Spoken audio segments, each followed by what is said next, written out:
las nuestra introducción, o digamos nuestra sesión como de informes, que fue hace ya 3 semanas, si no me equivoco.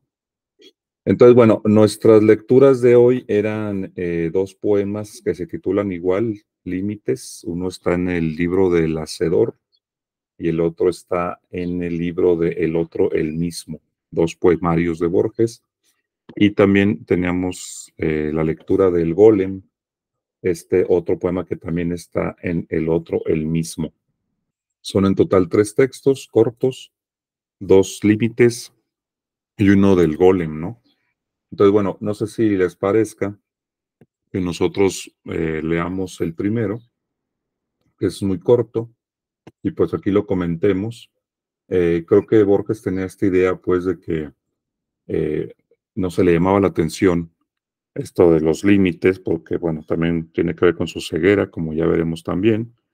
Eh, Esos libros que ya no va a poder leer otra vez porque se quedó ciego, esas experiencias que ya o no podrá tener otra vez.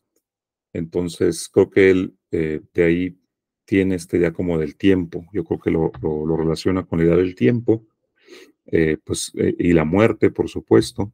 Entonces, como que le dio vueltas varias veces a esa idea de los límites temporales y espaciales existenciales que tenemos. Y bueno, para comentar eso, pues vamos a leer este poema. El primero, pues, de límites, que así le titula, que es un primer intento, ¿no? De expresar esta idea de este poeta, este poema del Hacedor. Entonces, dice acá Borges en estos 8 versos, por supuesto, pueden levantar la mano para participar. De hecho, la idea es esa, más bien como que pues estamos aquí dialogando. Bueno, en lo que se animan, pues puedo yo leer este poema y hacer algunos comentarios y pues si quieren ahí también abonar, pues es la idea de hecho, ¿no? Bueno, si lo ven bien, creo que sí se ve bien suficientemente grande el texto. Límites, dice aquí Borges en El Hacedor. Y bueno, creo que el primer verso ya nos dice más o menos esta idea que les decía de cómo él expresa con nostalgia, ¿no? Cómo hay experiencias que ya no va a repetir, que necesariamente la existencia humana o la naturaleza humana tiene esa característica, ¿no? Que es limitada, en el sentido de que no podemos hacer todas las cosas, ni podemos hacer todas las cosas otra vez, estamos sujetos al tiempo, ¿no? Entonces seguramente hay un montón de cosas sin que nos demos cuenta que ya no volvimos a hacer y no volveremos a hacer, ¿no? Es lo que le llamaba la atención, digamos, ese problema, esa situación, esa condición humana, es la que le llama la atención a Borges. Dice Borges, hay una línea de Verlaine que no volveré a recordar, ¿no? Ya desde ese primer verso, dice, pues seguramente algún verso de Verlaine ya no lo voy a recordar, ¿no? ¿Cuál? Pues no sabe cuál, pues no lo puede recordar.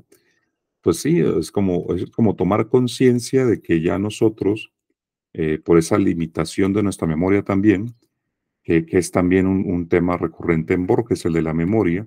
Seguramente tendremos oportunidad de leer alguna vez Funes el Memorioso, este famoso cuento de Borges.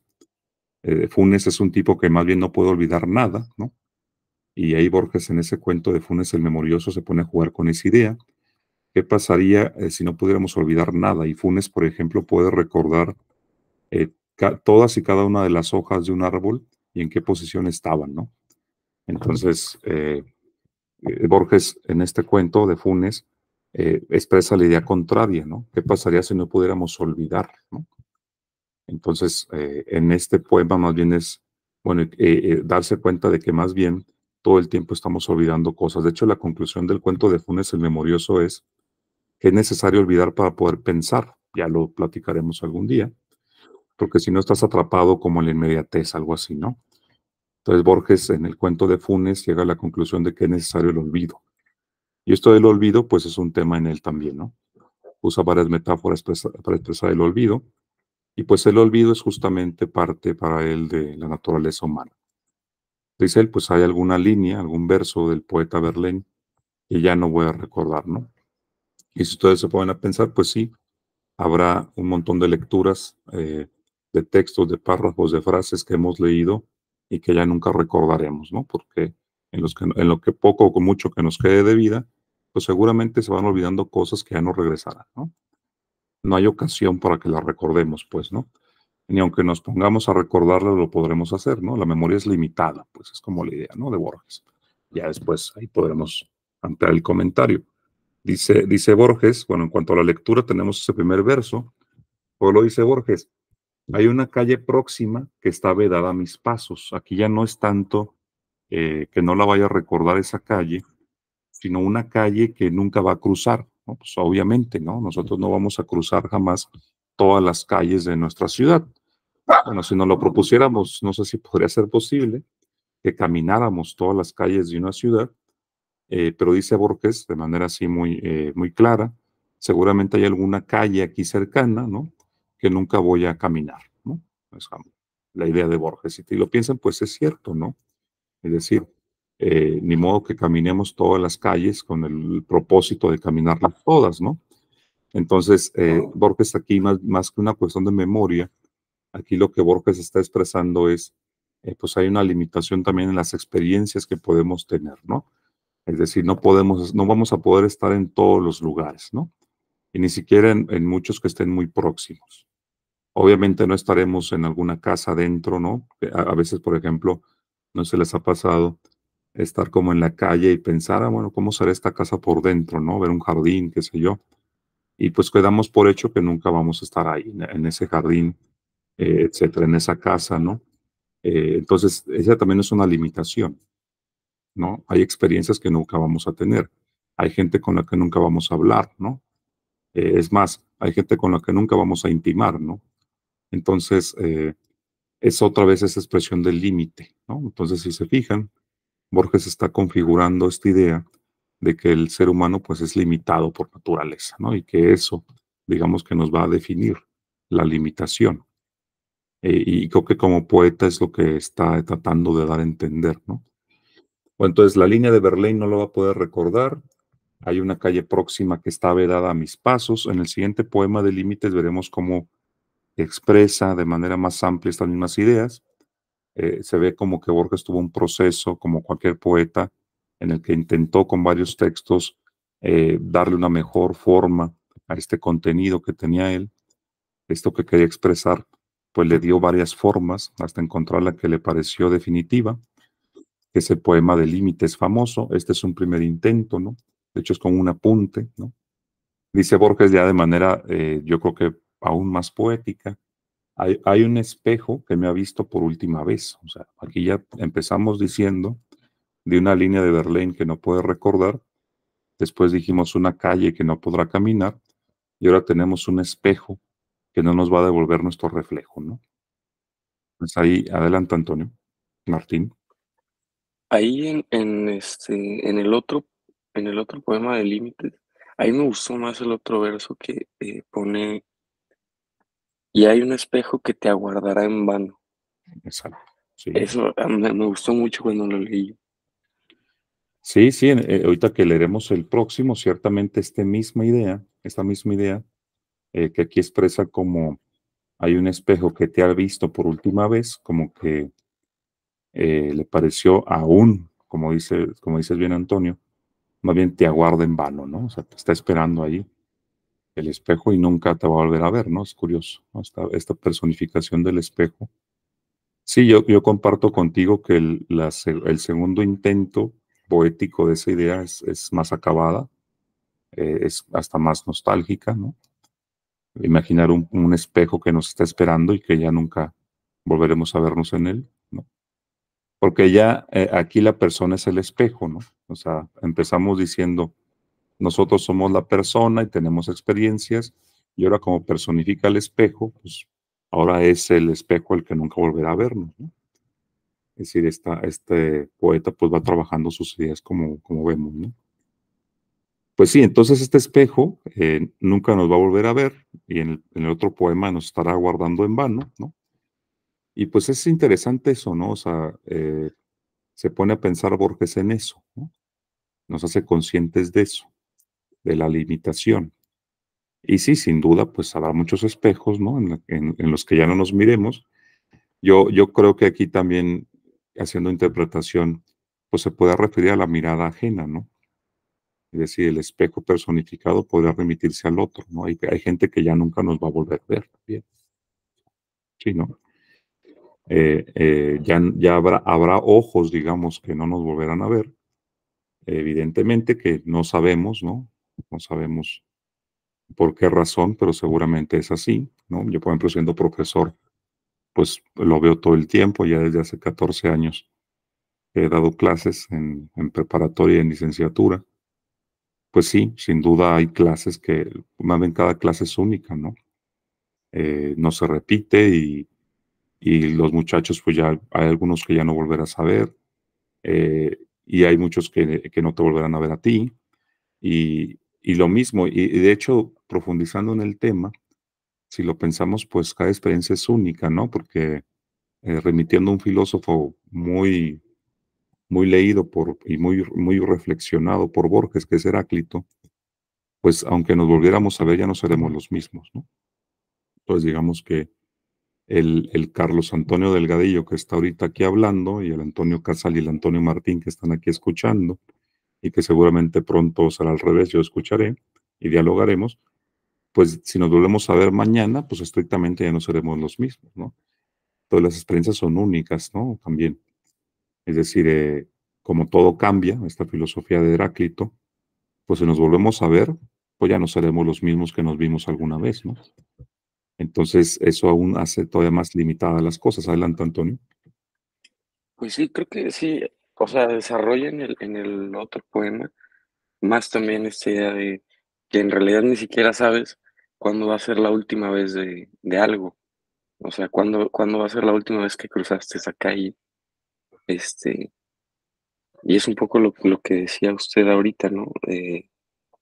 O sea, no, usted no sabe cuándo va a volver a ver, o bueno, más bien, si fue la última vez que vio a un alumno, por ejemplo.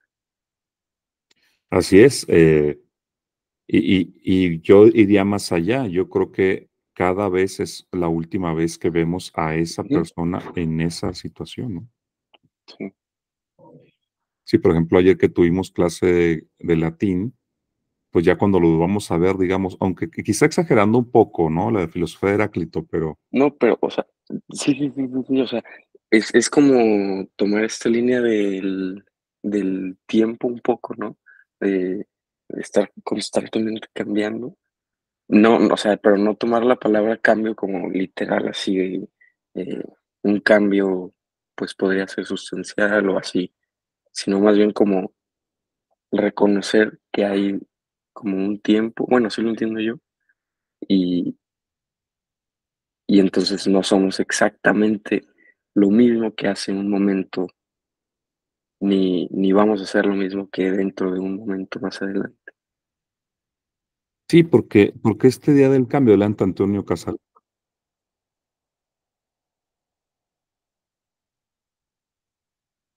porque debes activar tu micrófono, Antonio.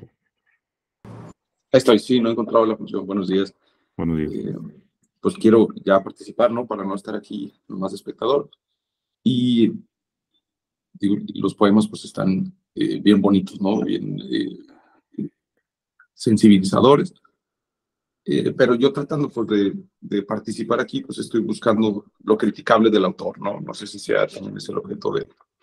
Y entonces, lo que encuentro como crítica a Borges, que pues a través de criticar a Borges pues va a estar un tanto complicado, es pues que sí nos está expresando unos límites, pero son los límites de un señor pues, acomodado, ¿no? Es un señor cómodo en su biblioteca, con la capacidad de recordar todavía algunas frases de Verlaine, cuando yo no sé quién es ese señor, es capaz de ver a sus libros en su biblioteca, ¿no? Entonces son los límites de un señor acomodado, que sí, pues que nos hace pensar en cuándo va a ser la última vez que veamos, saludemos o seamos la misma persona. Pero creo que un mortal más acomodado, menos acomodado, pues pensaría en otros límites, ¿no? Y es lo que estoy queriendo pensar. A lo mejor no le va a llegar tanto a alguien que nunca ha tenido un libro, ¿no? Pues a mí, ¿qué me importa de este tipo de límites? Creo que algo de lo criticable es que Borges, pues hasta estos 50 años, pues ya tenía el mundo a sus pies, ¿no? Ya tenía la vida bien acomodada. Sí, claro, adelante, Antonio. O sea, yo sí estoy de acuerdo contigo, Tocayo, pero pues, o sea, al final del día estamos leyendo a Borges, ¿no? Digo, los poemas los escribió él y obviamente va a hablar de sus límites. Y creo que eso no deja de ser interesante, porque sea una persona acomodada, sino que yo siento que es aún más interesante porque incluso era ciego, ¿no? Es como un límite. No soy bueno a mí, como evidentemente no soy ciego, me interesa algo que yo no puedo, este, experimentar, ¿no? Pero, pero no, sí, sí te entiendo. Sí, como dicen Antonio Casal, pues sí, o sea, parte de los límites del propio Borges, pues es obviamente su condición de escritor. No es un obrero ni un campesino. Digamos que también está limitado, como creo que cualquier persona. Eh, podemos llevar la reflexión a ese punto, ¿no? Ciertamente una limitación también es nuestro sector social.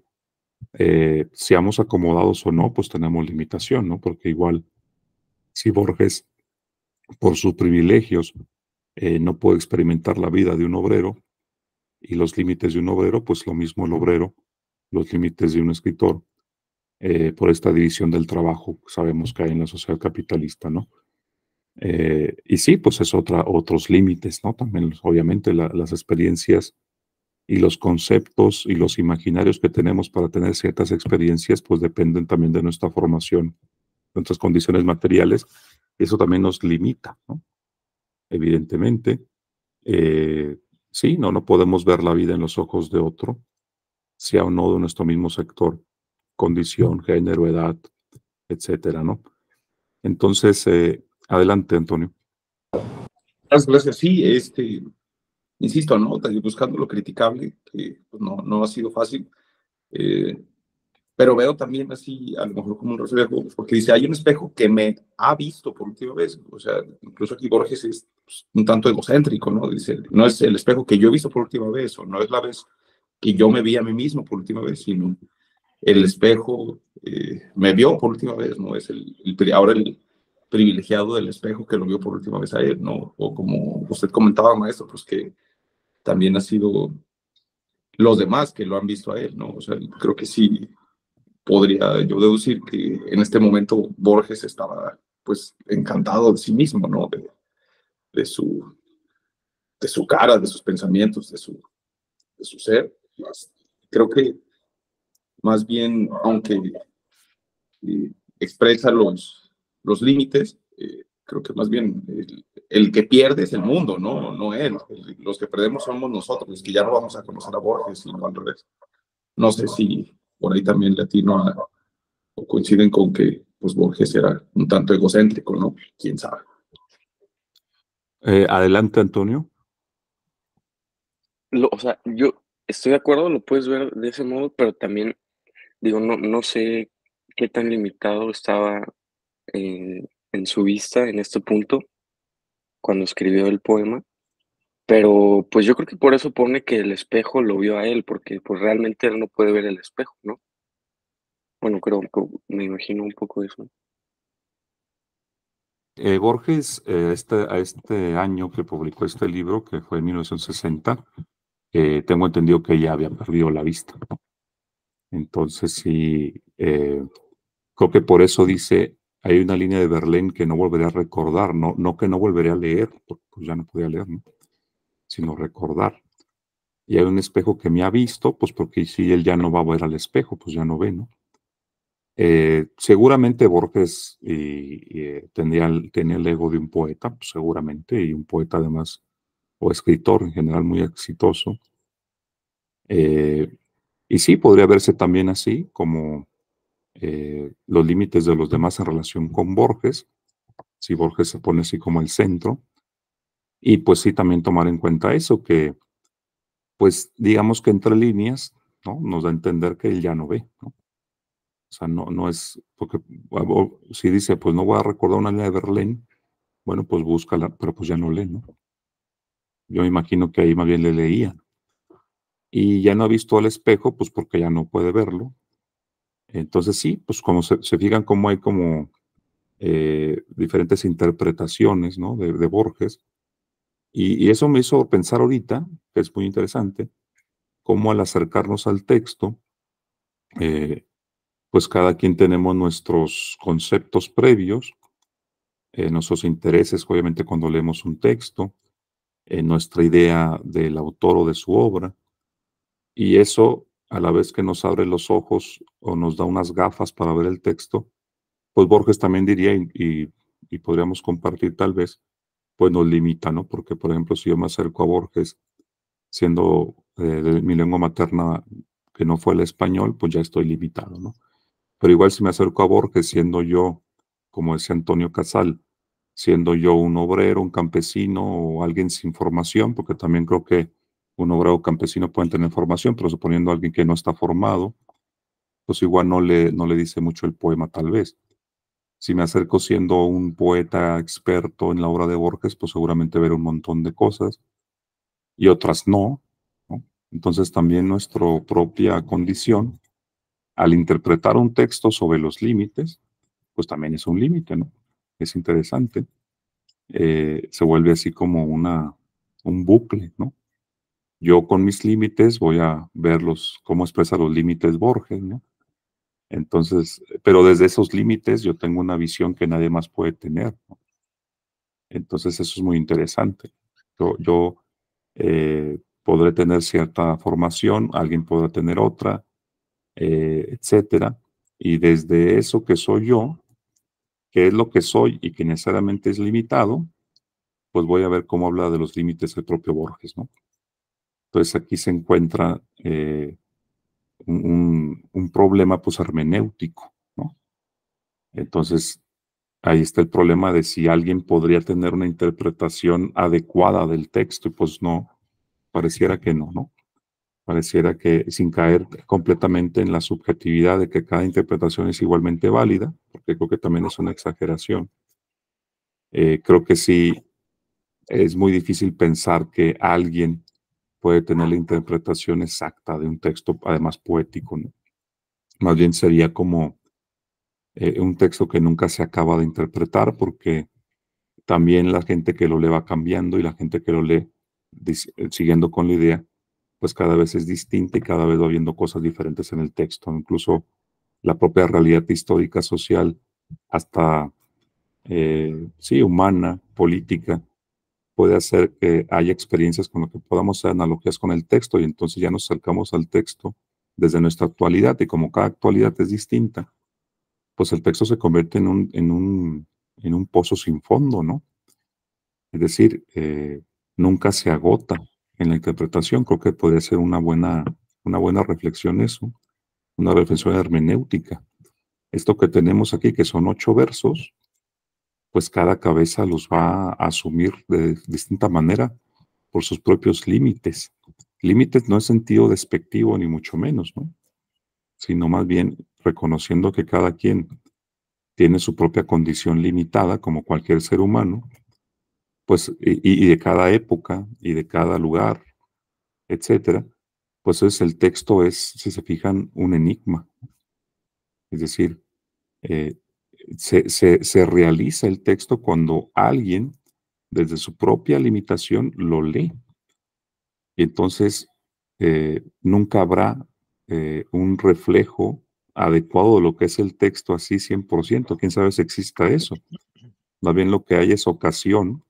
El texto se convierte como en una ocasión para que se active un aparato de interpretación que cada quien tiene y cada quien aplica. Eso es muy interesante porque, por ejemplo, ahorita Antonio Casal nos decía lo que a él le provoca el texto, que es lo que pasa con las obras de arte, ¿no? Es algo que se ve en estética, ¿no? Esta obra de arte, que es un poema, pues resuena de manera distinta en cada quien. Y eso es inevitable, ¿no? Ahora, cuando nos recuerda Antonio Martín que Borges estaba ciego y que tal vez por eso no podía ver el espejo, pues nos aporta un dato que también puede ser que nos ayude. Y entonces aquí tenemos o también pudo haber cierto ego de Borges, y también puede ser simplemente que está expresando su ceguera. Entonces, ¿cuál interpretación? Pues seguramente la suma dialéctica de esas interpretaciones sería una aproximación al texto. Adelante, Antonio. Gracias, gracias. Nomás insistiendo, o sea, además de lo de la vista, que después sí dice que los está viendo seguramente con la vista limitada, pero incluso dice, hay una puerta que es cerrado hasta el fin del mundo. Obviamente pienso que lo dice porque pues él la va a cerrar y posteriormente va a morir y ya no la va a abrir él, ¿no? Pero sí lo dice, la he cerrado hasta el fin del mundo, pues el fin del mundo de él, ¿no? O sea, claramente cualquier otra persona tras su muerte podría llegar y abrir la puerta, pero él lo expresa de forma que desde su centro, ¿no? Como quedábamos, y yo por eso me quedé así como, dice, bueno, obviamente pues él es el autor, pues lo va a hacer alrededor de sí mismo, ¿no? Pero pues sí, no voy a dejar de señalarlo como egocéntrico el señor. Es mi crítica que le encuentro. Sí, pues digamos que la actitud poética, digamos, haciéndole un análisis ahí con algo de teoría literaria, pues es la actitud carmínica, ¿no? En las voces que puede tener una voz lírica, hay que también creer que, hay que también tener en cuenta, creo, que a final de cuentas el que se está expresando es un personaje, digamos, es la analogía con un personaje de un cuento, ¿no? O con un narrador más bien de un cuento. El narrador de un cuento lo podemos a veces hermanar con el autor del cuento. Y sí, seguramente el narrador del cuento es en buena medida una forma en la que se expresa el autor, pero no necesariamente coinciden al 100, ¿no? Y en el caso de un poema, pues tenemos al hablante lírico. Entonces aquí Borges está hablando, ¿no? Sí, como autor, pero hay que tomar en cuenta que también hay un hablante lírico. Por eso este hablante lírico de este poema, pues puede ser distinto del otro poema de Límites, porque el otro hablante lírico de Límites, pues elabora las ideas de manera distinta. Pues el autor también elabora un hablante lírico. Y en las actitudes que puede tener ese hablante lírico, pues tenemos tres que son las tres personas, la primera, segunda y tercera, ¿no? Y la que parece más personal y más íntima es la actitud carmínica, que es la que está en primera persona, ¿no? Y es la que tenemos aquí. De hecho, yo no volveré. Me ha visto, bueno, ahí tenemos en segunda persona, pero sí, he cerrado es primera persona. Entonces sí, cumpliré 50 años. Entonces sí, este poema sí es muy personal. Están los verbos en primera persona la mayoría. Es una actitud carmínica. Y por lo regular, cuando tenemos un poema en actitud carmínica, pues sí, digamos, lo que vamos a tener es un poema expresado de manera muy personal, ¿no?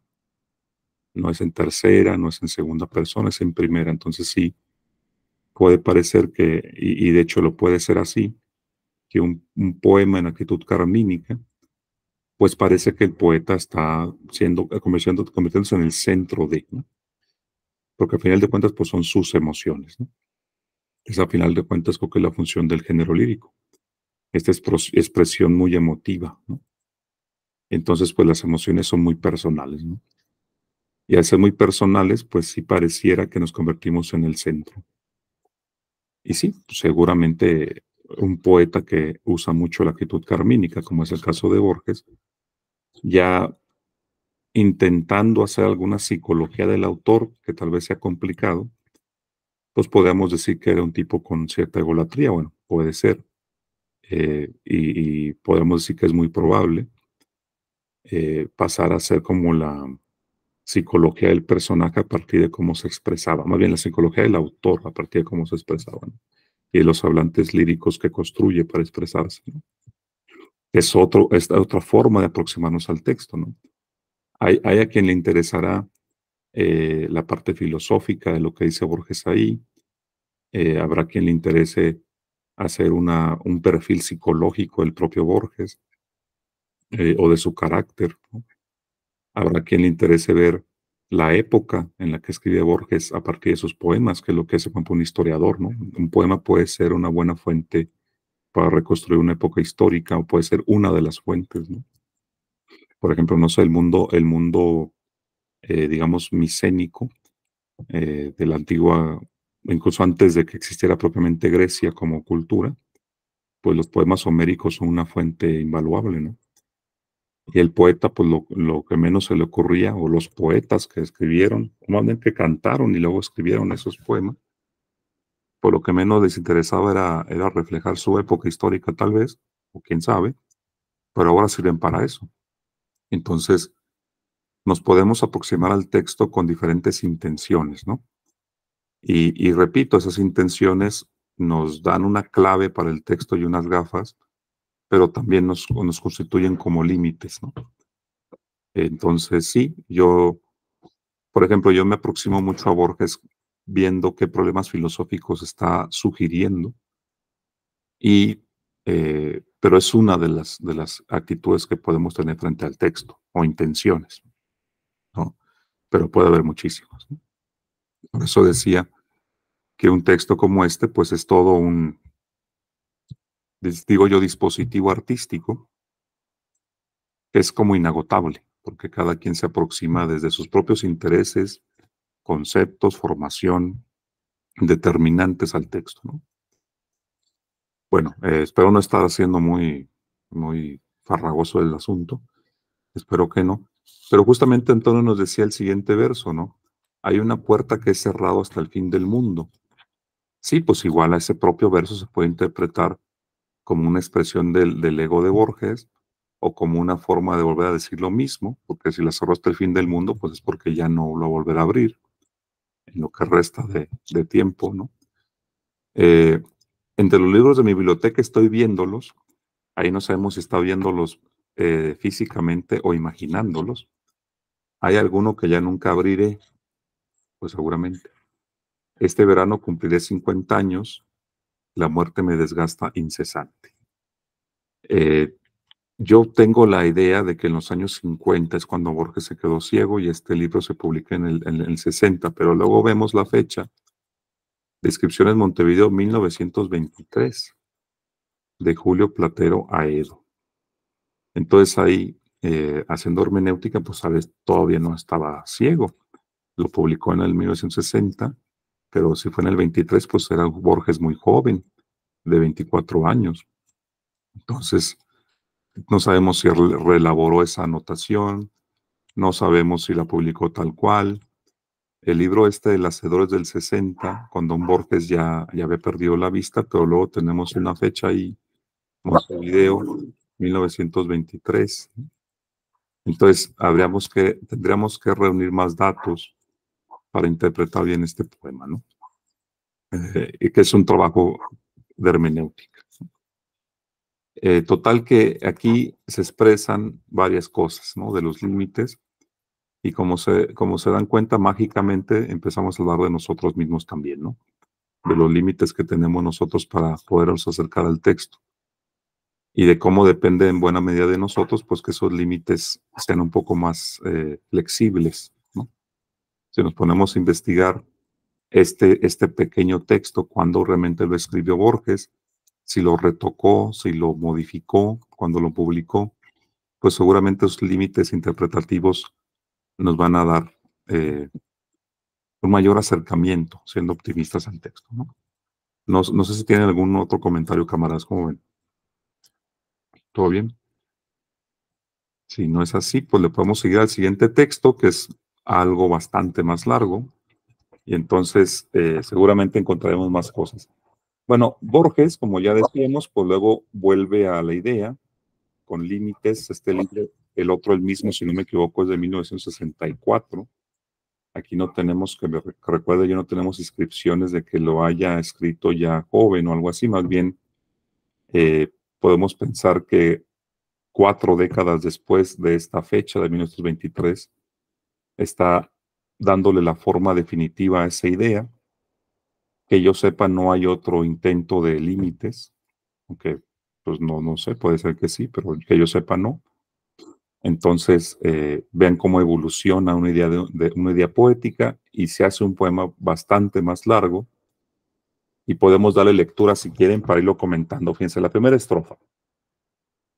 De estas calles que ahondan el poniente, una habrá, no sé cuál, que he recorrido ya por última vez, indiferente y sin adivinarlo sometido, a quien prefija omnipotentes normas y una secreta y rígida medida, a la sombra los sueños y las formas que destejen y tejen esta vida. Es decir, en dos estrofas nos cuenta esa idea de las calles que él no va a poder, aquí ya no es no va a poder caminar, sino ya no va a poder caminar otra vez, ¿no?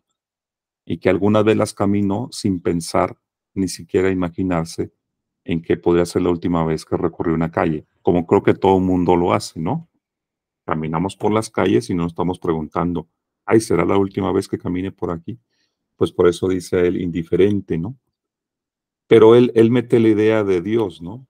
Sometido a quien prefija omnipotentes normas. Es como si estuviera refiriéndose a Dios como el que marca el destino de todo, porque a veces parece que Borges tiene una teología o le gusta referir una teología determinista, ¿no? Es decir, alguien habría ya fijado que esta es la última vez que caminas por esa calle, ¿no? Por eso dice sometido a quien prefija omnipotentes normas y una secreta y rígida medida a la sombra de los usos y las formas que destejen y tejen esta vida. Es decir, él sí remite, sí expresa, no sabemos si esa sería otra interpretación, ¿no? Que tendríamos, o otro dato que tendríamos que tener. No sabemos si porque es creyente realmente o el hablante lírico que construye lo aprovecha, pero él lo remite así. Bueno, si no, yo no sé si voy a recorrer esta calle por última vez y yo de manera indiferente la recorrí alguna calle seguramente que no volverá a recorrer y eso pues ha sido predeterminado por Dios, ¿no? Por eso le pone quién con mayúscula, ¿no? Es como si fuéramos ahora nosotros seres predestinados, que tenemos un recorrido vital ya determinado por esas normas, ¿no? De este Dios. Y entonces, pues sí, nosotros no sabemos cuál va a ser ese destino que tengamos. Dios sí. Y entonces, pues obviamente ya, él ya sabe que por última vez recorrimos una calle, pero nosotros no, ¿no? No sé si se capta la idea, ¿no? Bueno, y luego dice en las... Sí, adelante, Martín. No, perdón, fue sin querer, perdón. Luego, cuando quieran, ¿eh? Porque sí, la idea es como el diálogo, ¿no? Dice, si para todo hay término y hay tasa, así para todo hay ya una medida, como decía arriba, y última vez y nunca hay más y olvido, o sea, para todo hay última vez, para todo hay nunca más y para todo hay olvido. ¿Quién nos dirá de quién en esta casa, sin saberlo, nos hemos despedido? Pues sí, o sea, si ya está todo fijado, tasado y medido, si todo tiene su última vez, que yo creo que podemos concordar que sí, ¿no? Que todo tiene su última vez, ¿no? Entonces, en esta casa imaginaria que nos pone Borges en la cabeza, pues quién sabe de quién ya nos hemos despedido para siempre, ¿no? Por ejemplo, yo salí de vacaciones de Semana Santa realmente ayer, en cuanto a escuelas me refiero, y no nos despedimos y no sabemos, ojalá que no, ¿verdad? Pues no sabemos si ya nos despedimos de alguien y ya nunca lo volveremos a ver, ¿no? Pues no sabemos, pero puede ser que sí, ¿no? Y seguramente, diría Borges, ya nos despedimos de mucha gente por última vez, ¿no? Pues creo que es lo que nos está diciendo, ¿no? Tras el cristal ya gris la noche cesa, y del alto de libros que una trunca sombra dilata por la vaga mesa, alguno habrá que no leeremos nunca. Bueno, creo que eso sí es muy común, ¿no? No sé si a ustedes les pasa, pero yo compro muchos libros y aquí los estoy viendo y seguramente habrá uno que no voy a leer, ¿no? Porque pues creo que ya no me ajustaría la vida para leer los libros que tengo, no por presumir o tal vez sí, pero pues sí veo muchos y seguramente alguno no voy a leer o muchos, ¿no? Ojalá no la mayoría. Y dice, esta estrofa a mí en particular me gusta mucho. Dice, hay en el sur más de un portón gastado, con sus jarrones de mampostería y tunas, que a mi paso está vedado, como si fuera una litografía. Adelante, Antonio. De la estrofa anterior, ¿a qué se refiere con tras el cristal ya gris?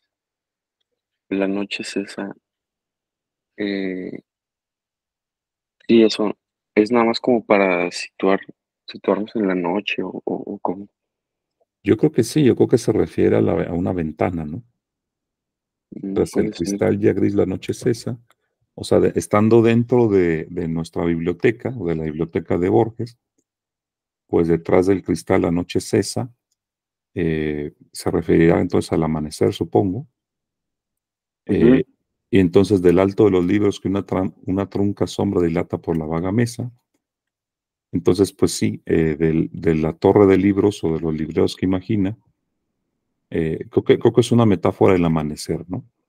Es sí. decir, la noche cesa, es el amanecer, ¿no? Que está Juan, detrás de la ventana, ¿no? Entonces, detrás de la ventana la noche cesa y proyecta una sombra de libros, y de esos libros pues no leeremos bastante, ¿no? Algo así, creo que es la imagen que nos pone Borges. Sí, Creo que sí, ya. creo que por ahí diría.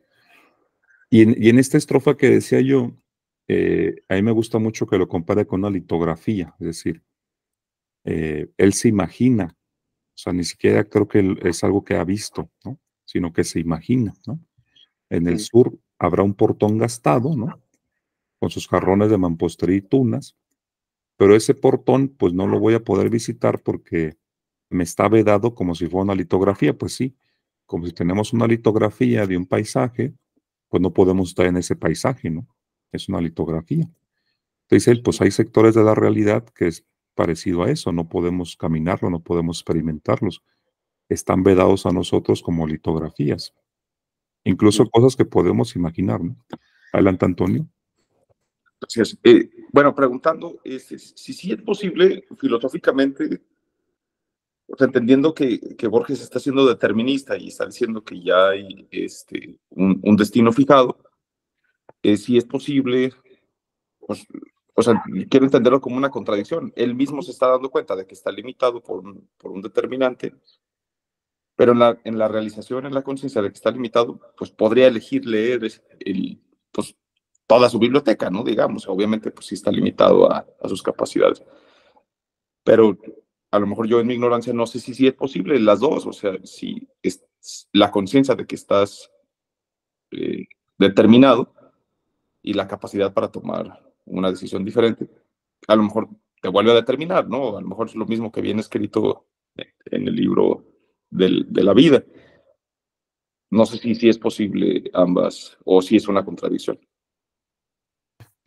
Bueno, ahí es interesante el tema porque en las versiones cristianas, ¿no? El catolicismo no acepta el determinismo, pero por ejemplo el calvinismo sí, ¿no? Entonces, de repente esta idea de un Dios que ya prefijó todo, pues es más bien el Dios entendido por Calvino, por ejemplo, ¿no?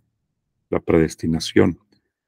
Calvino tiene este tema de la gracia y para los calvinistas o algún sector calvinista, ya la gracia la ha dado Dios a unos elegidos por él desde el inicio de los tiempos. Y además, como es omnisciente Dios, es decir, todo lo sabe, pues parte de lo que sabría es pues el destino de todos los seres humanos, ¿no? Si Dios sabe el destino de todos los seres humanos, ¿son libres los seres humanos? Pues esa es una cuestión, ¿no? Los calvinistas tienden a decir que hay una predestinación, que hay unos elegidos por la gracia divina, que esos elegidos pues no es tanto por lo que van a hacer, sino porque Él los eligió. Entonces sí se elimina mucho el libre arbitrio, al parecer, en esa doctrina calvinista. Y que alguien se diera cuenta de eso, que tomara conciencia, podría no ser contradictorio porque también estaría predestinado a haber tomado conciencia de eso, ¿no? Y entonces, si yo, por ejemplo, digo, pues seguramente Dios nos imaginó que yo iba a aventar este lápiz, ¿no? Un acto espontáneo, ¿no? Alguien puede decir, no, pues Dios también sabía que tú ibas a intentar hacer algo espontáneo, ¿verdad? Y sabía que ibas a aventar este lápiz, ¿no? Entonces, sí, como que si entramos en ese tema de la predestinación, incluso el intento de salir de la predestinación, pues ya estaría predestinado, ¿no?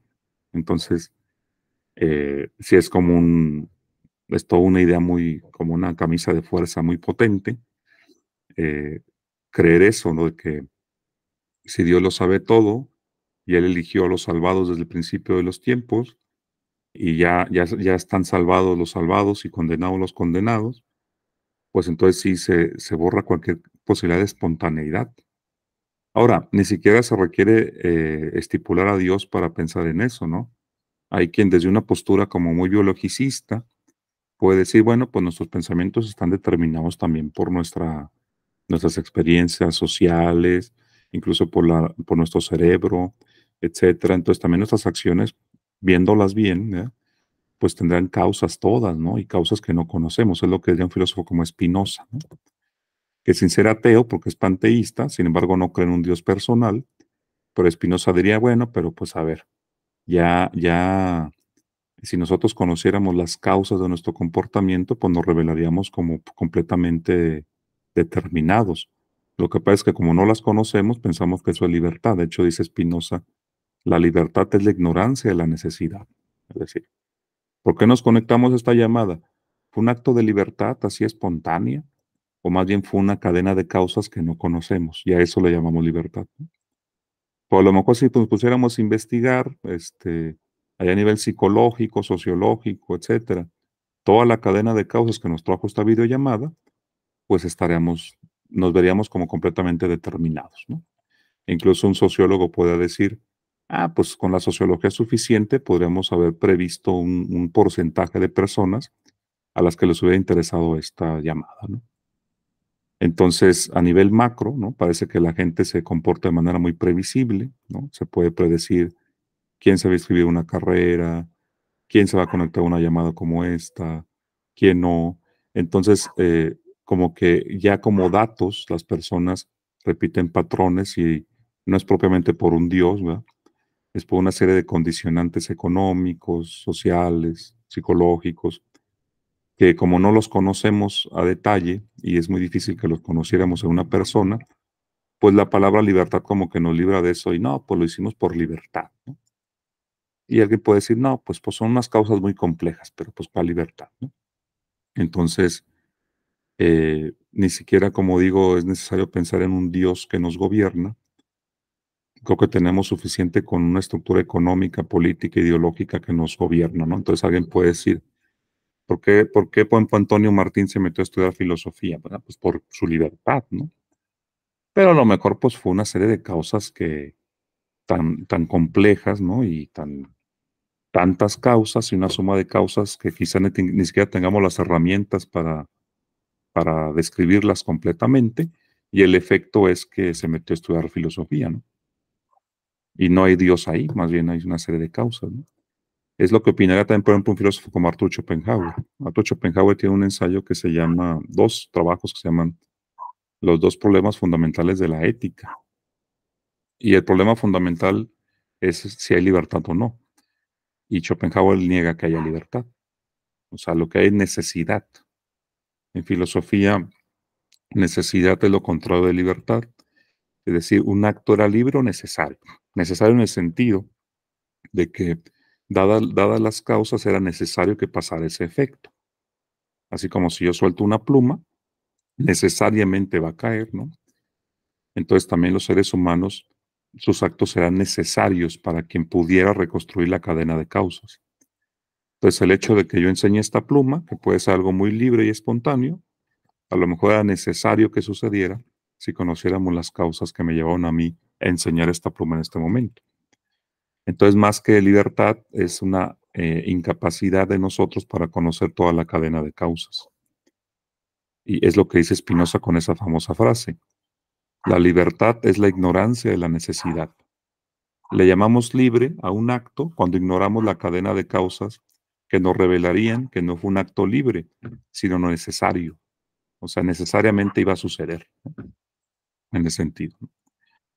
Entonces, ese es todo un debate. Si hay libertad o no, o hay necesidad. O sea, todos nuestros actos necesariamente iban a suceder o se nos revelarían así si conociéramos todas las causas, o hay espontaneidad. Si nuestro concepto de libertad es el de la espontaneidad, porque puede ser que sea otro, ¿no?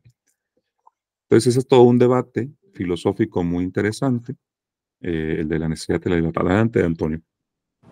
Gracias, maestro. Entonces, se puede decir que entonces sí es como el catálisis lo que motiva a Borges a escribir sobre estos límites. El mismo, pues este conflicto entre libertad y necesidad y libre albedrío y determinismo es lo que lo está a él en todo momento chocando y haciendo que escriba. Sí está presente en él, en Borges, ese conflicto. Sí, seguramente, porque como buen lector de Schopenhauer, que es uno de los filósofos favoritos, y de Spinoza, que es otro de sus filósofos favoritos, en ambos filósofos hay una negación de la libertad.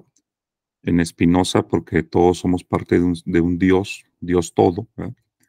Y ese Dios todo, pues, opera por causas, la naturaleza entera. Si tú te ves a ti mismo como parte de la naturaleza, pues si lo piensas, la ciencia natural, que además está matematizada, la física, etcétera, ya podemos predecir desde ahorita lo que va a pasar con el Sol, ¿no?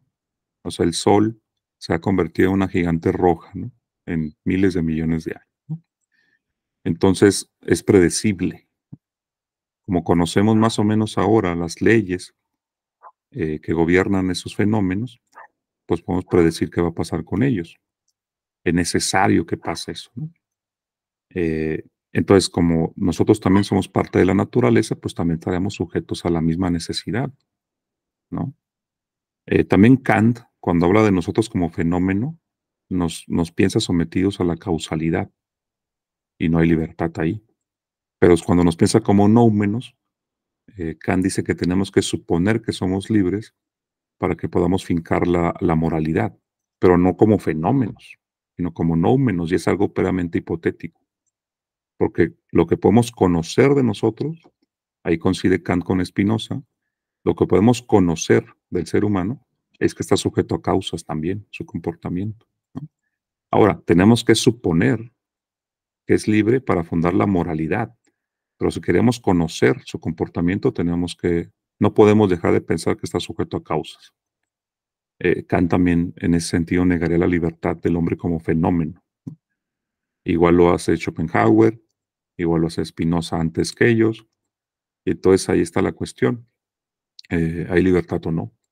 Y en Borges está presente el debate, ¿no? En Borges ahí está, él de entrada, por ejemplo, en este poema ya tomó partida por el hecho de que estamos determinados, él le llama el qué, quién teje esto, como si fuera un Dios personal, es decir, de las versiones filosóficas que niegan la libertad, él está aquí expresando la de un Dios que ha determinado todo, que es como decía la idea de Calvino, pero podía no ser un Dios, sino la propia naturaleza, el cosmos, qué sé yo.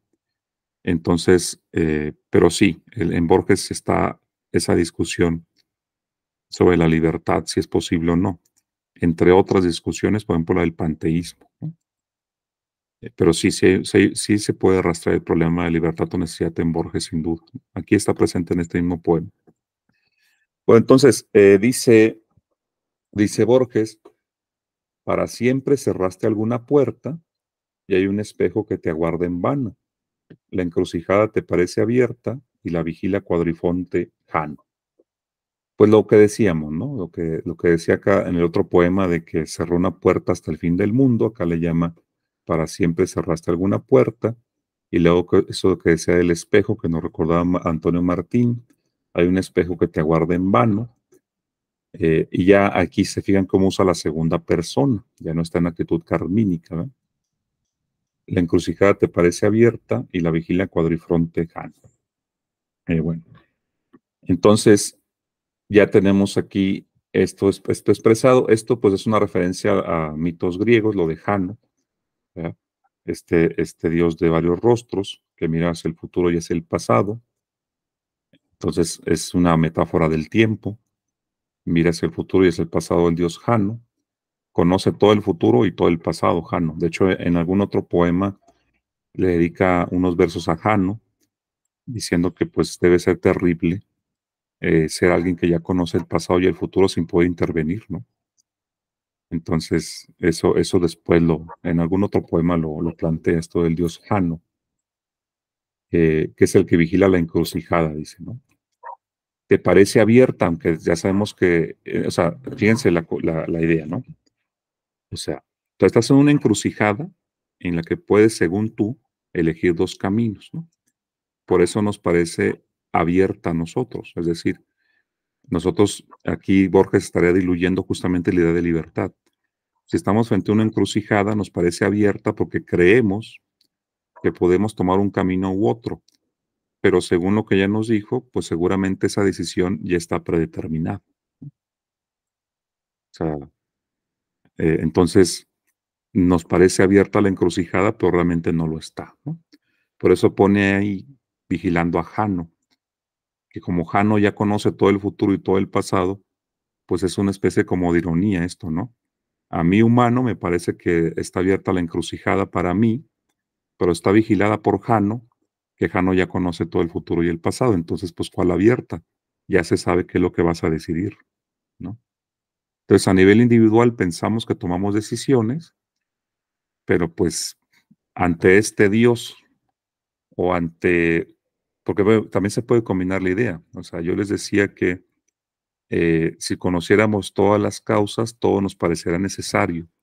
Y justamente hay quien cree que eso es Dios, quien conoce todas las causas y entonces en su visión, en la visión de Dios, todo es necesario porque Él conoce todas las causas de todas las cosas, nosotros no, ¿verdad? Entonces para nosotros, como ignoramos esa cadena de causas, a eso le llamamos libertad, pero para una mente así como la divina, pues no hay ningún acto espontáneo, ni inesperado, ni libre propiamente, sino que todo lo que sucede iba a suceder, y era irremediable que no sucediera así, ¿no? De hecho, Nietzsche también tiene una idea parecida, ¿eh? Porque Nietzsche con esto del eterno retorno, pues como todo retorno otra vez, pues retorna igual, ¿no? Y entonces, esto que estamos haciendo, con el tiempo suficiente, volverá a suceder, ¿no? Entonces también hay una predestinación ahí, Nietzsche, ¿no? El eterno retorno de lo mismo, dice Nietzsche, pues también predetermina. Entonces, pues, ¿cuál libertad, no? Si es un eterno retorno, ¿no? Y Nietzsche dice, bueno, pero hay que lidiar con eso y por eso mismo amar la vida, aunque fuera a repetirse una y otra vez igual, ¿no? Entonces, bueno, ahí también en Nietzsche ya hay esta idea, quizá formulada de manera distinta desde otro ángulo, o también lo mismo, ¿no? Habrá filósofos que no, que defiendan esto de la libertad. De hecho, el idealismo alemán va por ahí, ¿no? No Kant. Bueno, Kant sí y no, porque Kant, como les digo, niega la libertad en el campo fenoménico, pero la postula en el campo nouménico, que ya será una discusión también que podemos tener algún día. Y a partir de ahí, Fichte, Schelling y Hegel han intentado en algún momento y de manera distinta empezar con la libertad, ¿no? O explicar la libertad. Bueno, pero ya sería una cuestión. Y en muchos casos no es la libertad humana, ¿no? Es la libertad del propio Dios, que le llaman absoluto. Pero bueno, es todo un problema eso. Bueno, creo que si no me estoy dando a entender, me dicen, ¿eh? Dice el siguiente verso, hay entre todas tus memorias una que se ha perdido irreparablemente. No te verán bajar aquella fuente, ni el blanco sol, ni la amarilla luna. Bueno, tenemos dos ideas separadas aquí, ¿no? Entre todas nuestras memorias, una ya se nos fue, irreparablemente, dice aquí Borges, ¿no? Que en el otro poema también lo decía, ¿no? Con Verlaine. Hay una línea de Verlaine que ya nunca voy a recordar, pero pues sí, seguramente hay cosas que ya no recordaremos, ¿no? Y aquí otra, no te verán a bajar aquella fuente, ni el blanco sol, ni la amarilla luna. Es decir, si imagina Borges alguna fuente, y ni el sol ni la luna nos van a volver a ver ahí, ¿no? Es muy poético, ¿no? Diciéndolo así como coloquialmente, pues sí, ni el sol ni la luna nos volverán a ver en ese lugar. Y luego dice acá Borges, no volverá tu voz a lo que el persa dijo en su lengua de aves y de rosas. Cuando el ocaso ante la luz dispersa, quieres decir inolvidables cosas. Entonces, aquí Borges ya nos había expresado esta idea con lo visual, y ahora nos lo expresa con la cuestión, pues sí, de la lengua, de lo que podemos decir. Es decir, habrá cosas que no podamos recordar y seguramente habrá cosas que ya no volveremos a decir. Es lo que dice Borges, ¿no? Cosas que algún día quisimos expresar o que expresamos y que ya no volveremos a decir o expresar, ¿no? Es lo que dice en esta estrofa, según interpreto yo. Y luego dice acá, y el incesante ródano y el lago, pues el ródano, este río ahí, si no me equivoco, en frontera con Francia y Suiza, creo.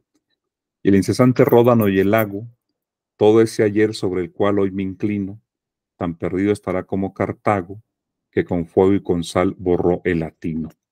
Pues se refiere a la memoria de ríos, de lagos, ¿no? Todo ese ayer, dice Borges, estará perdido como Cartago, ¿no? Gracias, Rodrigo. Acá luego te compartimos la grabación. Cuídate mucho. Tan perdido estará como Cartago, pues esta ciudad en el norte de África que fue destruida por Roma, ¿no? Por eso dice que con fuego y con sal borró el latino, ¿no? El latino, pues a los de Lacio, a los romanos, ¿no? Entonces, aquí compara Borges todo ese ayer con una ciudad destruida por los romanos, ¿no? Y ya cierra Borges como si estuviera muriendo, ¿no? Creo en el alba oír un atareado rumor de multitudes que se alejan. Son lo que me ha querido y olvidado. Espacio y tiempo y Borges ya me dejan. Como si escuchara él todo eso olvidado, ¿no? Una multitud que se aleja, dice Borges, son como los recuerdos, dice, son lo que me ha querido y olvidado. O sea, él también, o sea, fíjense cómo da este giro. Al principio, es lo que había olvidado él, pero ahora se pone él como el olvidado, ¿no? Al principio nos decía todo lo que él ha perdido, lo que ha olvidado y lo que ya no volverá a hacer, pero el propio Borges es lo olvidado. Entonces eso creo que lo compara con la muerte, ¿no? Espacio y tiempo y Borges ya me dejan. Entonces, pues sí, o sea, nosotros olvidamos, pero también somos olvidados, ¿no? No hay que perder eso de vista. No sé si tengan algo que comentar, camaradas, como ven. Bueno, les pregunto porque se me ha estado ocurriendo, ¿verdad? Con esto de la limitación y el olvido, y tomando en cuenta que digamos que hoy somos pocos pero locos, ¿no les parecería buena idea que luego subiera este video a YouTube? ¿Les daría pena o no? Porque al final de cuentas no tienen la cámara, nomás me veo yo. Yo que ya asumí mi frialdad, ¿verdad? No tengo problema con eso, pero ¿cómo ven? ¿Les molestaría que esto se subiera a YouTube? También asumo mi Sí, no. frialdad. No quería prenderla, pero no, ninguna molestia, al contrario. Saludos al YouTube. Sí, no, Igual digo, yo tampoco tengo problema. ya cuando acabe la grabación, seguramente, bueno, podría ser que la grabación, ya que me la arroje el Google, pues la subamos, ¿no? ¿Quién la va a ver? Pues quién sabe, ¿no? Pero bueno, si alguien la ve, pues estará interesante. Entonces, no sé, camaradas, ¿cómo ven? ¿Algún comentario de este rollo de Borges de límite? Sin duda, pues amplía la idea, multiplica los versos, eran 8 versos y acá son decenas de versos ya. Tampoco es que sea un poema muy largo realmente, ¿no? Los poemas de Borges no suelen ser muy largos, pero pues sin duda lo amplía el comentario sobre el olvido y sobre los límites. ¿Cómo ven? ¿Todo bien ahí? Sí, estaba pensando en Nietzsche, que pues se ve en la necesidad de decir que Dios ha muerto, ¿no? Para ahora sí, fincar la moral en el individuo, ¿no? Porque pues entonces si ya no hay Dios, entonces ya no hay determinismo. Pero pues ahora sí que estoy más confundido que antes. Ya no sé si soy libre o si son mis necesidades que no conozco, ¿no? Lo que pasa con Nietzsche, aunque es polémica la interpretación, es que Nietzsche reemplaza el principio que pueda pensarse como divino por un principio informe que le llama voluntad de poder. No estoy diciendo que sea lo que ocupe el lugar de Dios o que tal vez parezca que lo esté diciendo, pero más bien Nietzsche vería que nosotros estamos determinados por eso que le llama voluntad de poder, que está en cada uno de nosotros. Algunos interpretan que incluso es un principio cósmico. Entonces, las creaciones culturales, incluyendo las tablas de moral, están determinadas por voluntades de poder. Entonces, esas tablas de moral se construyen con afán de dominio. Entonces también cuando se cuestionan esas tablas de moral y se imponen otras, es otra vez esa voluntad de dominio. Entonces ahí el individuo pues deja de ser realmente el importante. Lo que importa es este dominio que se quiere imponer de tablas de moral sobre otras. Y entonces a eso que como que construye tablas de morales le llama voluntad de poder. Y luego la propia voluntad de poder como que destruye sus propias creaciones o sea, se hace como una autocrítica, y entonces es como que la voluntad de poder se impone, y eso que se impone luego bloquea la creatividad de la voluntad de poder, o ese tumulto de fuerzas que es la voluntad de poder, y entonces la propia voluntad de poder genera la crítica a su propia creación cristalizada, y viene otra creación. Y entonces no habría más que voluntad de poder luchando contra sus propias creaciones. De hecho, es como parecido a lo que Spinoza le llamaba natura naturans, una fuerza que genera toda la creación y también destruye, crea nuevas creaciones. Entonces, la voluntad de poder es un principio configurador, una fuerza infinita ahí, y sus formas particulares pues son finitas, y la propia voluntad de poder luego las destruye y construye otras, ¿no? Y es inagotable la voluntad de poder, y sus construcciones sí son finitas. Entonces, monta una tabla de moral y luego la critica la propia voluntad de poder y monta otra, y entonces la voluntad de poder es inagotable. Entonces, en ese sentido, eh, podemos decir que Nietzsche mismo se podrá ver a sí mismo como un instrumento de la voluntad de poder para hacer una crítica al cristianismo. Pues el propio cristianismo fue efecto de la voluntad de poder y de dominio, no más que ahora, según el diagnóstico de Nietzsche, pues ya cristalizó y ahora está evitando la fuerza creativa. Si algún día lo promovió eso, ahora lo está evitando. Entonces tiene que ser demolido. Y entonces aquí volvemos a lo mismo. Hay una determinación, podemos verlo así, una determinación porque hay un principio que se llama voluntad de poder, que consiste en eso, en crear y destruir, ¿no? Y de manera inagotable, ¿no? Entonces, ahí está como también expresado el eterno retorno, ¿no? Entonces, bueno, Nietzsche está llamando a que se combata la moral cristiana porque ya para él está envileciendo la vida, negando la vida, esto desde Platón, porque sabemos que también tiene un pleito con Platón, pero esa lucha, por eso también podemos decir que su filosofía es trágica. Esa lucha ya se ve conscientemente a sí misma, perdón aquí por la ladradera de mis perros, pero esa lucha que haríamos contra el cristianismo, pues incluso aunque la haríamos, sabemos que lo que salga de ahí en el tiempo pues, se puede otra vez cristalizar y habría que destruirlo. Entonces, si hacemos una moral nueva que rompe con el cristianismo, esa propia moral después cuando se vuelva dominante, pues habrá que destruirla también. Y entonces Nietzsche aquí, eso se le llama filosofía trágica, es consciente de la propia finitud de las obras humanas, porque no hay una filosofía definitiva. Lo que hay es como una ocasión para que ahora haya una filosofía ácida, pero seguramente esta filosofía ácida después se va a convertir en sistema y se va a imponer y habría que destruirla después. Y entonces ahí es un filósofo que está tomando conciencia de, pues alguien podrá decir de lo inútil de hacerlo, pero no, porque justamente será el engaño, tener miedo del eterno retorno, y no, dice, no, hay que asumirlo.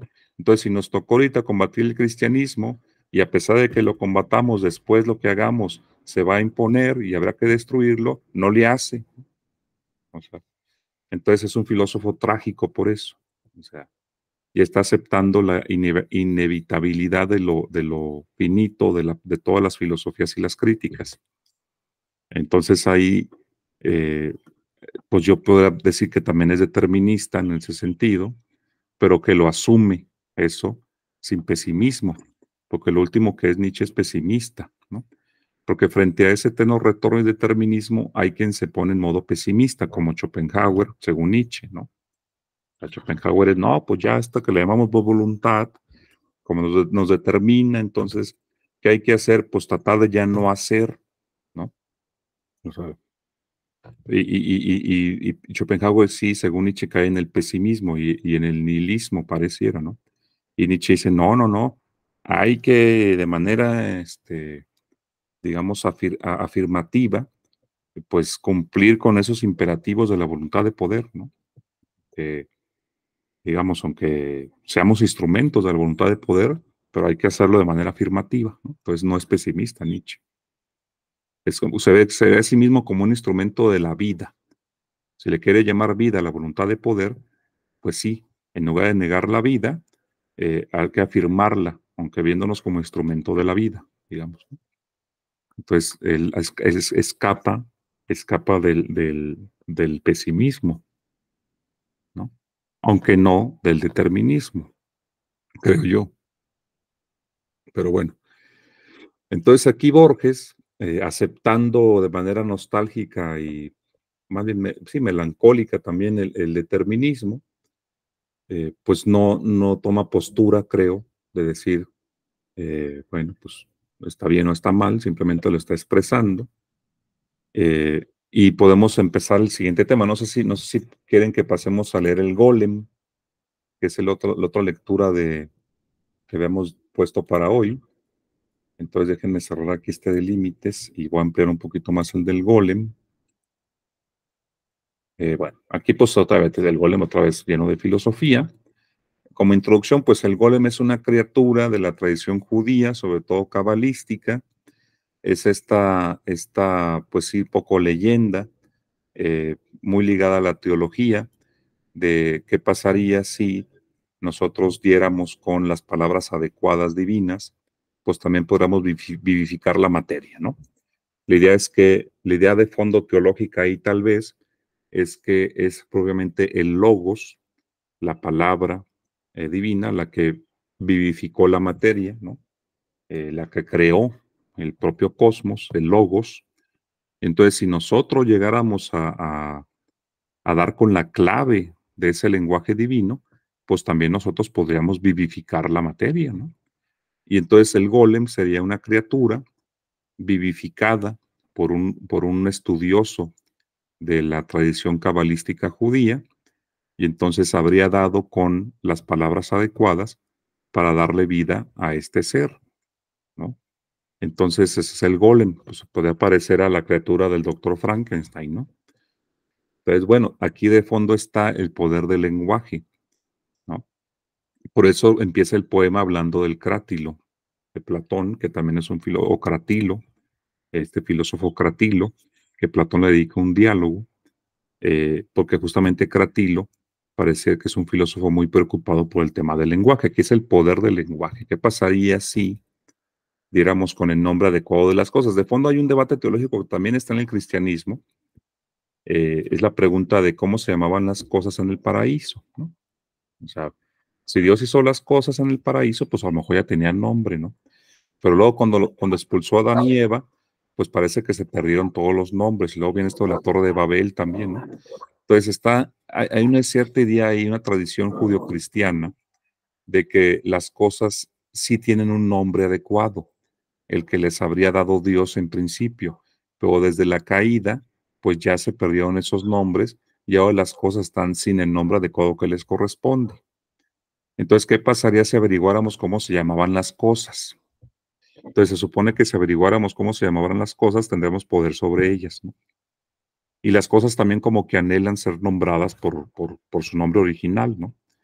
Entonces, obviamente que es un debate que en filosofía se llama naturalismo contra convencionalismo en el lenguaje, es decir, si los nombres de las cosas les corresponden o les deberían corresponder por la esencia, por lo que son, es decir, si el nombre debería corresponder con la esencia de las cosas o es una mera convención que les ponemos arbitrariamente y socialmente, es decir, el nombre, la etiqueta que le ponemos a una cosa, debería tener que ver con lo que la cosa es, Entonces, ¿debe haber un nombre adecuado para las cosas o es nada más una convención eso del nombre?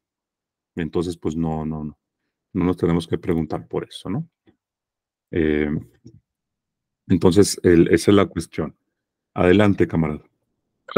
Esa está como, lo estoy pensando al revés, ¿no?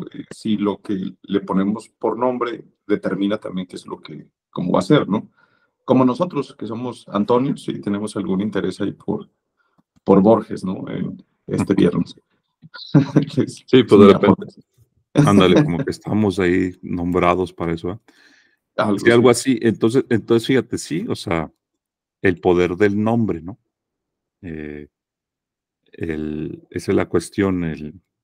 Entonces, en la tradición judía está esta idea, pues, de que el creador nombró, ¿no?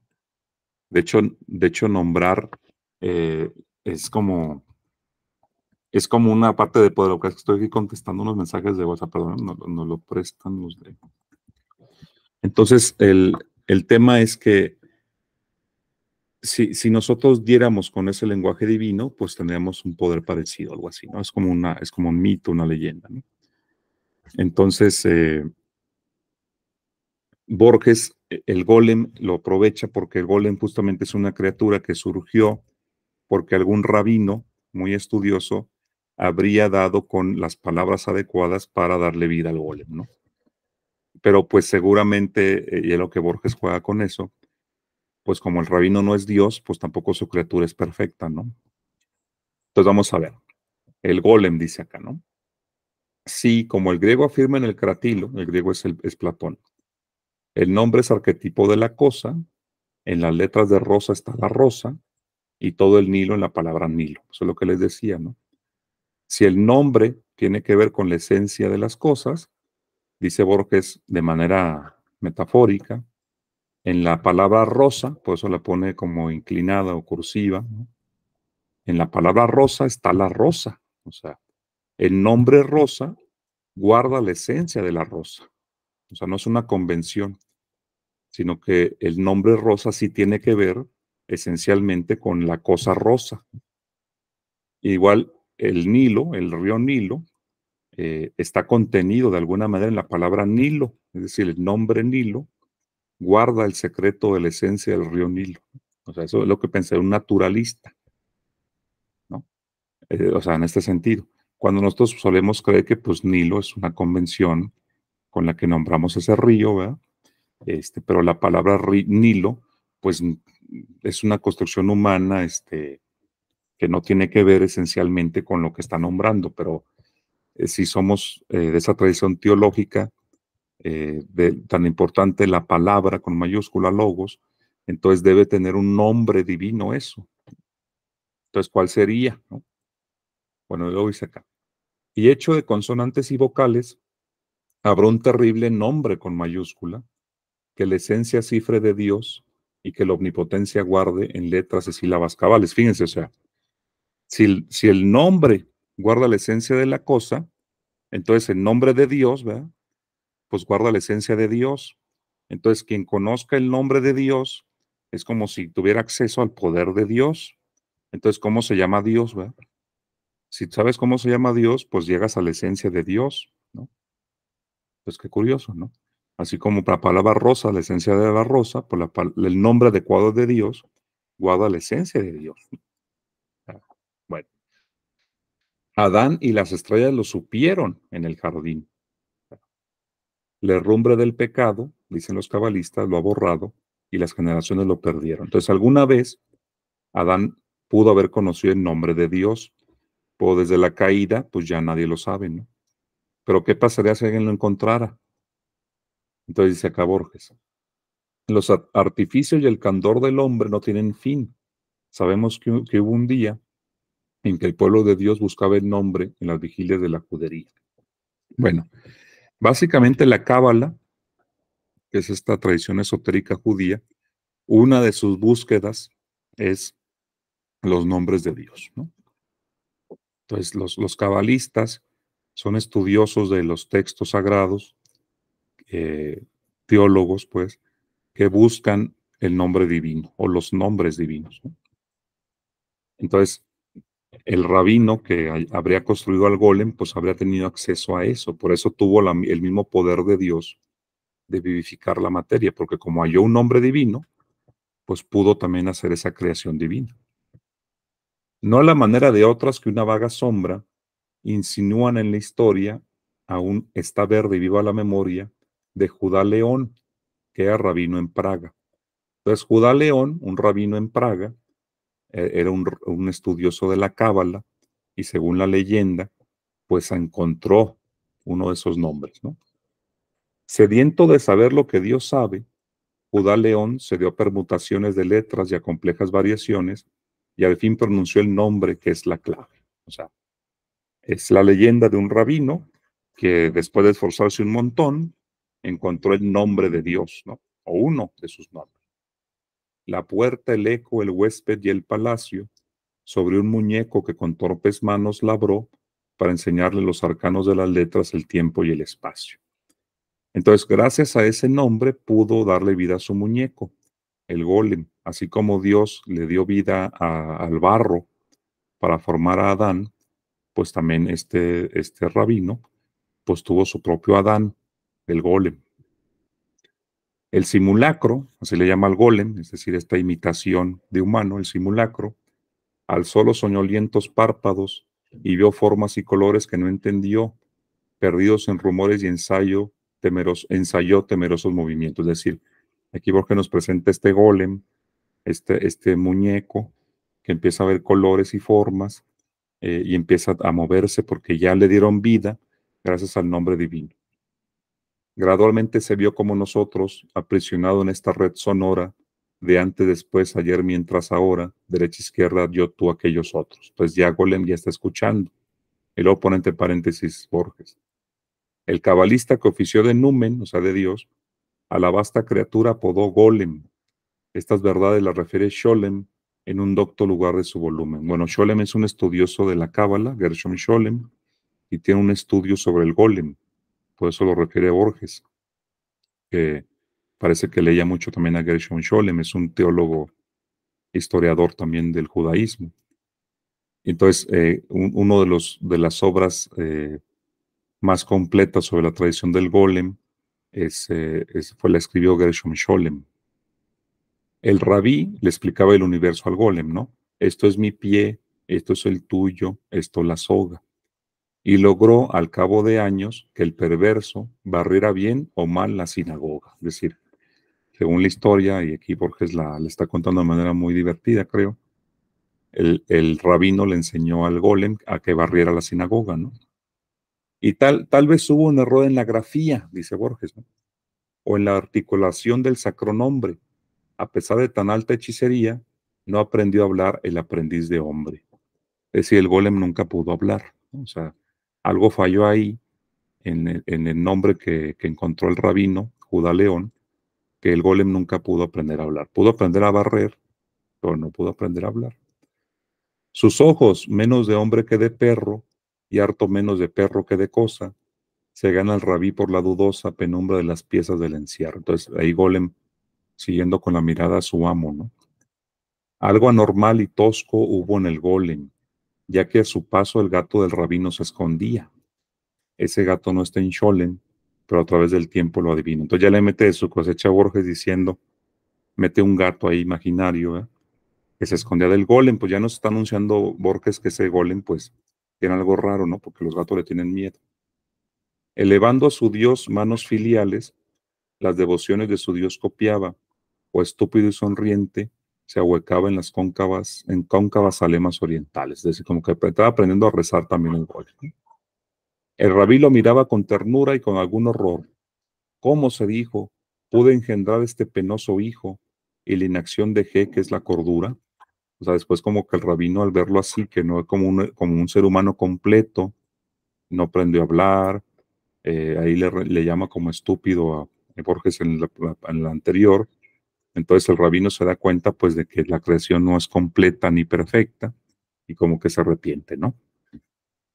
¿Por qué viene agregar a la infinita serie un símbolo más? ¿Por qué a la vana madeja que en lo eterno se devana de otra causa, otro efecto y otra cuita? que salía con lo anterior, porque a final de cuentas este ser, el golem, se incorpora a la cadena de causas, ¿no? Es decir, el que crea un nuevo ser, pues crea otra cadena, otro elemento de esta inmensa cadena de causas interrelacionadas, ¿no? Es como tener un hijo, pues ahí lo avientas a que forme parte de las causas, ¿no? De los efectos y las causas. Y aquí el rabino se arrepiente, ¿no? Pues qué necesidad había, ¿verdad?, de crear otro ser que también esté ahí determinando y determinándose y siendo determinado. ¿Para qué? A ver, ¿cuál es la finalidad de eso? En la hora de angustia y de luz vaga, en su golem los ojos detenía. ¿Quién nos dirá las cosas que sentía Dios al mirar a su rabino de Praga? Y por eso lo elijo, porque aquí parece sugerir Borges, ligándolo con lo de la predestinación, eh, que pues el golem creado por el rabino, pareciera que el rabino pues ha determinado al golem, lo ha creado, eh, le ha enseñado cosas, ¿no? El golem es su creación. Pero luego Borges dice, bueno, por el rabino, ¿quién lo creó, no? Ah, pues Dios. Entonces, con esa mirada como de lástima, con la que el rabino miraba al golem, se pregunta Borges, ¿qué sentiría Dios al mirar al rabino, ¿no?, a su propio golem, pues, ¿no? ¿Se sentiría orgulloso o también se sentiría arrepentido, no? Entonces, también creo que pues está interesante, o sea, es un tema de lenguaje. Aquí demuestra Borges estar interesado por el cratilo de Platón, por el problema del esencialismo o el convencionalismo en el lenguaje, por la tradición judía de la cábala. O sea, fíjense este autor, por eso meto el tema, cómo tiene un montón de intereses distintos, y esto de lo divino, ¿no? Porque alguien podría mezclar los temas y decir, el rabino estaba determinado a crear al golem, ¿no? ¿Y por qué Dios habría fijado eso? O sea, ¿qué sentido tiene eso? ¿Qué sentido, qué podemos interpretar de Dios al haber predestinado al rabino a intentar ser como él? O sea, es lo que mucha gente se pregunta, ¿no? El sentido de los acontecimientos, porque si Dios los hizo o los predeterminó, pues ¿con qué sentido lo hizo? Es decir, ¿por qué, si el rabino estaba destinado a crear un golem, qué sentido tiene que Dios haya fijado ese destino del rabino? A ver, ¿qué pudo ver o qué mensaje hay ahí? O sea, hay mucha gente que se la pasa pensando eso, ¿no?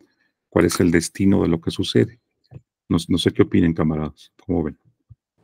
Y también está también lo del infinito, ¿no? O sea, Dios hace al rabino, el rabino hace al golem, luego pues el golem, si el golem es bien educado por el rabino, pues luego el golem va a querer hacer un golem, ¿no? Así, ¿no? Es decir, es como que se repitiera todo, si lo piensan así. O sea, Dios es creador y crea un rabino. Como el rabino es creación de Dios, pues puede ser que en algún momento quiera ser creador y entonces crea el golem, y a lo mejor el golem luego también va a querer ser creador, ¿no? O sea, es como también, Borges muchas veces también le gusta recurrir a los bucles, pues, ¿no? ¿Qué opinan, camaradas? Sí, yo pienso que el propio poema o los poemas de Borges son su golem, ¿no? Y con este mismo conflicto, ¿no? Si está determinado, eh, pero puede expresarlo, en este caso, hacer un poema sobre el determinismo y la capacidad de crear, pues, vida. Entonces, como que rompe, ¿no? Siempre pienso, digo, ahora que estamos viendo esto, como que Borges intenta huir, ¿no?, de su destino, siendo su destino también ser un creador, ¿no? Crear al golem, que en este caso, pues, es el propio poema. Estoy ahí. Es interesante porque el propio Borges, de manera consciente, a veces se expresa como alguien determinado a crear poemas. Es decir, en algún ensayo que podremos leer después, como por ejemplo en este ensayo de La Flor de Coleridge, habla Borges de cómo en varios poetas está la misma idea, la misma idea de, por ejemplo, alguien dice Coleridge, ¿qué pasaría si alguien sueña que está en un jardín y le dan una flor y despierta y tiene la flor, ¿no? Entonces Borges de ahí dice, bueno, pues esta idea de que si vas al paraíso y luego te traes algo, ¿no? ¿Qué pasa, no? Entonces, esta idea se repite en varios autores. Y también, por ejemplo, en El sueño de Coleridge, Borges retoma la idea de varias obras de arte que como que se repite la idea de crearlas. Entonces alguien puede decir, bueno, pues es una influencia que tienen, y demuestra Borges que a veces no tienen influencia los autores, ¿no? Entonces alguien puede decir, bueno, es algo cultural, antropológico, psicológico, etcétera. Pero Borges, creo que yo un poco jugando, dice, bueno, es que a lo mejor realmente hay un solo poeta. O sea, todos los poetas son un solo poeta, dice Borges, y todos los poemas son un solo poema. Entonces, mismo Borges dice, pues sí, es decir, se pone a sí mismo, creo que un poco jugando con esto del panteísmo, de que todo es uno, diciendo, bueno, pues a lo mejor hay un solo poeta y todos los poetas somos un solo poeta, y hay un solo poema y todos nuestros poemas son un solo poema, infinito, ¿no? Entonces, sí, él mismo se pone a veces así como determinado a crear, y su creación ya no es su creación, y él ya no es él, él ya es como un avatar de un poeta infinito, y su poesía es parte de ese poema infinito. Lo dice en esos ensayos después Borges, y repite esa idea en varios textos también Borges. Es decir, y puede sonar a locura, pero después parece que no, ¿no? O sea, eh, si todos están como trabajando las mismas ideas una y otra vez, ¿no? También con esto del eterno retorno, ¿verdad? Pues a lo mejor el individuo no es el importante, ¿no? Sino que el individuo es determinado como a abonar a esa obra infinita, poética, y entonces, estrictamente hablando, como le gustaba mucho a Borges de Schopenhauer, pues nada más hay un poeta, ¿no? Y un solo poema, ¿no? Y lo mezcla lo expresa junto con Schopenhauer, de repente esa idea, que en Schopenhauer está este panteísmo, es lo que decía Nietzsche yo hace poco. Es decir, hay una sola voluntad de poder, entonces en apariencia está el cristianismo y el combate del cristianismo, pero al final los dos son productos de lo mismo, de la voluntad de poder. Entonces hay filósofos que ponen su tabla de moral cristiana, platónico-cristiana, y hay filósofos que la van a combatir, pero unos y otros son la misma voluntad de poder operando, ¿no? Entonces esta reducción del todo a uno, o de lo plural a la unidad, que es una postura metafísica, pues está en Borges. En Borges como que coquetea con ese panteísmo, coquetea con eso de reducir lo plural a lo uno, en esa idea metafísica, pues, de que lo múltiple es aparente y detrás de lo múltiple está la unidad esencial de todo. Entonces creo que Borges sí tiene de repente esta tendencia al panteísmo o al unitarismo o al monismo. Yo creo que monismo le puede quedar mejor, de que todo es uno, incluyéndolo a él y a su obra, ¿no? Y creo que aquí ya podría verse eso, aunque se ve más claramente porque Borges lo expresa así explícitamente, ¿no? Esto de que todo es uno. O sea, por eso le gusta mucho Spinoza, que es panteísta, le gusta mucho Schopenhauer, que para él todo es voluntad y la representación es como otra cara de la voluntad. No he visto que hable mucho de Nietzsche, pero seguramente le puede haber interesado. Pero sí, Spinoza y Schopenhauer sí, y ambos a su manera son como monistas, ¿no? Spinoza porque es panteísta y para él todo es Dios, o Dios es naturaleza para Spinoza, y Schopenhauer que todo lo reduce a voluntad. Entonces, Borges también como que tiende al monismo, aunque realmente hay una sola cosa.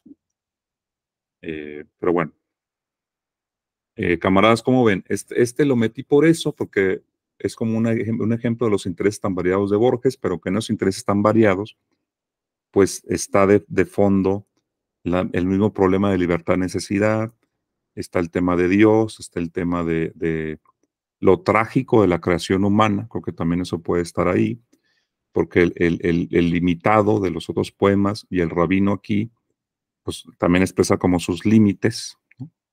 Pero también esta cuestión creo que trágica, es decir, como si la obra humana necesariamente estuviera destinada al fracaso en parte, ¿no? y a lo finito, y a lo limitado, y al olvido. Creo que Borges también podríamos, y esto lo estoy sacando ahorita, ni siquiera lo he pensado así, podríamos plantearlo como un poeta pensador de lo trágico también, ¿no? Entonces, bueno, no sé si quieran comentar algo, camaradas, ¿cómo ven? Hoy nomás fuimos 3 Antonios ahí por destino. Nosotros seguramente ya en la próxima llamada esperemos tener más asistencia, no porque nos falte realmente, ¿no? Sino porque pues para que haya más voces. Me imagino que en parte fue por el hecho de que inician las vacaciones y otras razones, pero pues le haremos publicidad al siguiente evento para que tengamos, digamos, más voces aquí. No sé si quieren que nos pongamos de acuerdo en qué leer para la próxima, como ven. Bueno, yo como saben estoy haciendo un podcast, déjenme proyectarles el Classroom para que vean dónde está el podcast. Y he ido ahí agarrando poemas y textos de manera un poco aleatoria, ¿no? Entonces aquí en el Classroom, camaradas, lo que seguiría sería el tema del Minotauro. Hice un podcast sobre el Minotauro y sobre el poema de los dones, que también tiene varias versiones. El Minotauro Borges es un personaje que lo trabaja en varios textos también. El más conocido es un pequeño cuento que se llama La Casa de Asterión, que de hecho es el que le da nombre a nuestro grupo de lectura de Borges, La Casa de Asterión. Y tenemos aquí el laberinto, de hecho, en homenaje al Minotauro. Asterión es el nombre que le pone Apolodoro al Minotauro. Apolodoro es un autor antiguo. Entonces, Borges tiene un cuento que se llama La Casa de Asterión, o también tiene algún poema en el que menciona al Minotauro. Entonces, en este podcast sobre el Minotauro hablo de eso, del cuento y de un par de poemas sobre el Minotauro. Y el poema de los dones, pues se pone interesante porque hablando de la ceguera de Borges, en el poema de los dones, primero hace un poema en el que se ve muy, muy melancólico y un poco hasta resentido, aunque dice que no, por ya no ver. Y en una segunda versión, años después, tenemos un Borges ya un poco reconciliado con su propia ceguera, es decir, él se queda ciego ya después de los 50 años y al principio se le ve como muy afectado él. Y después como que de manera un poco más estoica, en una segunda versión del poema de los dones, ya se dedica más bien a agradecer, ya no tanto a reclamar, ¿no? Entonces, no sé si les parezca buena idea, ya tomando en cuenta que aquí están los podcasts, que les comparta aquí en la sesión 2 el material sobre el Minotauro y el material sobre el poema de los dones, ¿cómo ven? ¿Les parece bien, camaradas? Sí, adelante, maestro. Siguiente. Muy bien, entonces en eso iríamos, gracias al Minotauro y los dones. Les pongo aquí los materiales y ¿qué les parece la fecha? Obviamente tenemos unas vacaciones aquí, digamos, en medio, pero me parecería, no sé si están de acuerdo, una buena idea el 26 de abril, viernes. Estamos 2 semanas de vacaciones y luego otras 2 semanas y el 26 de abril, ¿cómo ven? Será el último viernes del mes. Me parece buena idea. ¿Sí? Muy bien, por mí está bien, sí. Podemos, de hecho, ir estableciendo que es el último viernes de cada mes cuando podemos vernos, ¿no? Sí, suena bien. Así ya no lo olvidamos. Exactamente. Entonces, el próximo sería el 29 de abril, viernes, igual de 10 a 12. Igual yo genero la llamada y el evento en calendario para que no se nos olvide. Y leeríamos el material sobre Minotauro y el material sobre los dones de Borges, con la paciencia filosófica y estoica de que poco a poco tendremos más voces, ¿no? De todos modos, no sé ustedes, pero yo lo disfruto mucho y entonces nos veríamos. Esta llamada voy a intentar también subirla, igual eso genera un poco más de interés, siendo optimistas y no trágicos. Y pues aquí le dejaríamos. Déjenme dejar de grabar para ya hablar con ustedes, digamos,